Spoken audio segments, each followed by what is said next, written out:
আজকে নিয়ে এসেছি restaurant style butter garlic prawn বা বাটার গার্লিক শ্রিম্পের রেসিপি।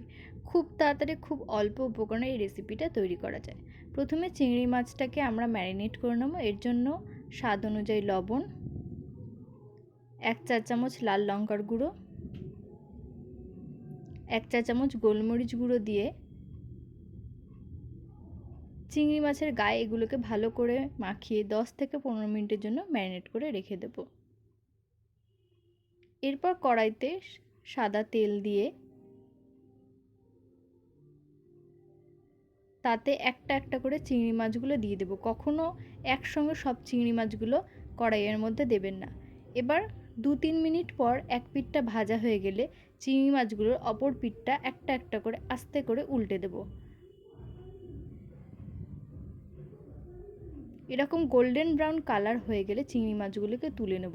কখনোই চিংড়ি মাছগুলো বেশি ভাজবেন না, এতে চিংড়ি মাছ রবারের মতো শক্ত হয়ে যায়। এরপর ওই একই তেলের মধ্যে রসুন কুচি, চিলি ফ্লেক্স দিয়ে ভালো করে ভেজে নেব। এই রেসিপিতে রসুনের পরিমাণটা বেশ অনেকটাই লাগে। এরপর এতে 1 চা চামচ লেবুর রস দিয়ে দেব। সমস্ত কিছু ভালো করে নাড়াচাড়া হয়ে গেলে এখানে 2 টেবিল স্পুন আমি মাখন বা বাটার নিয়ে নিচ্ছি। এবার সবটা বাটার ভালো করে গলে গেলে তার মধ্যে দিয়ে দেব টমেটো সস 2 টেবিল চামচ। এবার টমেটো সসটা আপনারা যেরকম গ্রেভি করবেন সেরকম পরিমাণ নিতে পারেন। এরপর এর মধ্যে স্বাদ অনুযায়ী আমরা লবণ দিয়ে নেব এবং সবটা ভালো করে মিক্স করে নেব। এই রেসিপিটাতে খুব বেশি গ্রেভি হবে না, একটা মাখো মাখো ব্যাপারের জিনিস হবে। এরপর এর মধ্যে ভেজে রাখা চিংড়ি মাছগুলোকে দিয়ে নিয়ে ভালো করে গ্রেভির সঙ্গে চিংড়ি মাছগুলোকে মিশিয়ে নেব। তাহলেই তৈরি হয়ে যাবে আমাদের restaurant style butter garlic shrimp বা বাটার গার্লিক প্রন।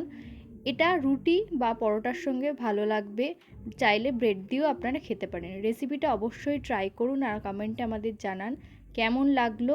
আর এরকম আরও সহজ সহজ রেসিপি পেতে বং কুকবুককে ফলো করুন।